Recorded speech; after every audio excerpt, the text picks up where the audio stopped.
Comment est-ce que des millions de personnes, toutes différentes, arrivent à vivre ensemble, à coopérer? Qu'est-ce qui fait tenir une société, au fond? Hmm. C'est vrai que c'est la grande question. Oui, et c'est la question qu'Émile Durkheim m'a posée. On va explorer un peu sa réponse aujourd'hui. Tout à fait. On va s'appuyer sur son grand livre de la division du travail social qui date de 1893 quand même. Un classique. Ah oui. Et dedans, Durkheim développe une idée assez fascinante, je trouve. Pour lui, dans nos sociétés modernes, c'est la spécialisation, la division du travail de plus en plus poussée qui crée le lien social. C'est intéressant, ça. La différence qui unit. C'est un peu paradoxal, non? C'est ça. Et pour comprendre, il faut regarder les deux grands types de colle sociale, comme il dit, ou de solidarité qu'il a identifiés. D'accord.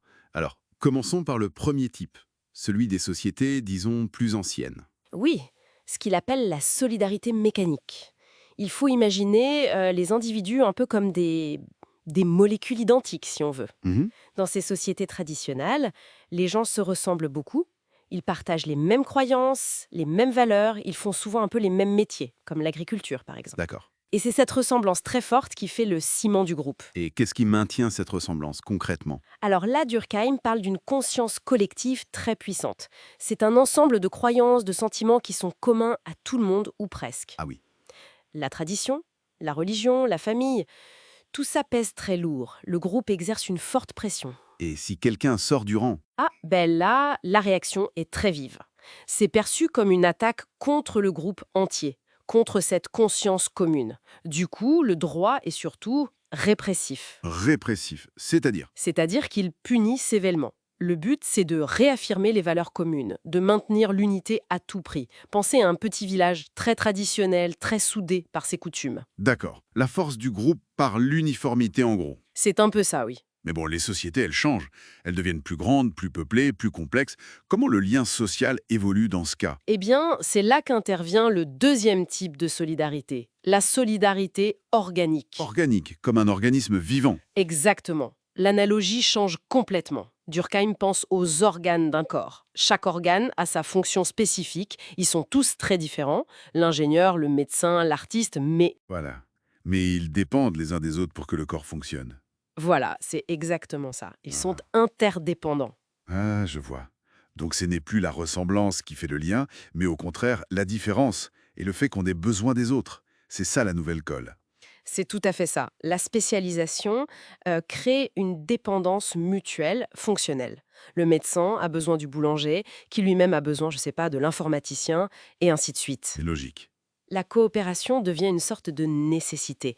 Et le droit, lui aussi, il change de nature. Il devient moins répressif et plus restitutif. Restitutif. Oui, son but principal n'est plus tant de punir au nom de la morale collective, mais plutôt de réparer les torts, d'organiser les relations entre tous ces spécialistes. En gros, faire en sorte que la machine sociale, complexe, continue de tourner. Le droit civil, le droit commercial, tout ça. D'accord. On passe de la punition à la réparation, à l'organisation des échanges. C'est ça. Pensez à une grande ville moderne, très diverse. Et qu'est-ce qui déclenche ce passage d'une solidarité à l'autre? C'est quoi le moteur de ce changement? Pour Durkheim, le moteur essentiel, c'est l'augmentation de ce qu'il appelle le volume et la densité de la société. Plus de monde, plus d'interactions. Ça pousse à la spécialisation. Donc la division du travail elle-même. Oui, la division croissante du travail. Et il insiste bien. Ce n'est pas juste une question d'efficacité économique. C'est avant tout un phénomène social majeur qui change fondamentalement la façon dont on est liés les uns aux autres. C'est puissant comme idée. Mais ce système-là, basé sur la différence, l'interdépendance, il doit bien avoir ses failles, non? Durkheim était conscient des risques. Ah oui, tout à fait. Il n'était pas du tout naïf. Il parle de formes pathologiques de la division du travail, des ratés si on veut. Et par exemple, Le risque le plus connu, c'est l'anomie. l'anomie. J'ai déjà entendu ce terme. C'est quoi exactement? C'est un état de dérèglement social en fait. Les règles, les normes sociales deviennent floues, confuses, parfois même absentes. Les anciennes normes de la solidarité mécanique disparaissent, mais les nouvelles règles nécessaires à la coopération dans la société organique, elles ne sont pas encore bien établies ou pas claires pour tout le monde. Et c'est créé quoi chez les individus? Ça peut créer un sentiment de perte de repères, de désorientation, un manque de sens, une forme de souffrance individuelle. On peut se sentir un peu perdu, isolé, même au milieu de la foule d'une grande ville ou dans une très grande entreprise très spécialisée. Une sorte de déconnexion de vide normatif. C'est un peu ça, oui. Et il y a d'autres risques que l'anomie? Oui, il parle aussi des conflits qui peuvent surgir et qui sont mal régulés. Par exemple, si la compétition économique devient trop brutale, sans règles claires pour l'encadrer, ou si la spécialisation devient tellement poussée qu'elle isole les individus ou les groupes les uns des autres.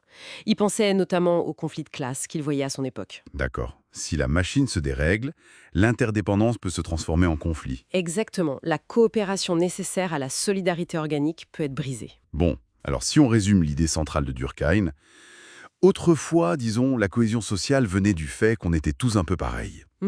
Solidarité mécanique. Et aujourd'hui, dans nos sociétés modernes, complexes, elle vient de notre complémentarité dans la différence, de notre besoin mutuel qui naît de la spécialisation. C'est la solidarité organique, c'est vraiment le cœur de sa thèse, oui.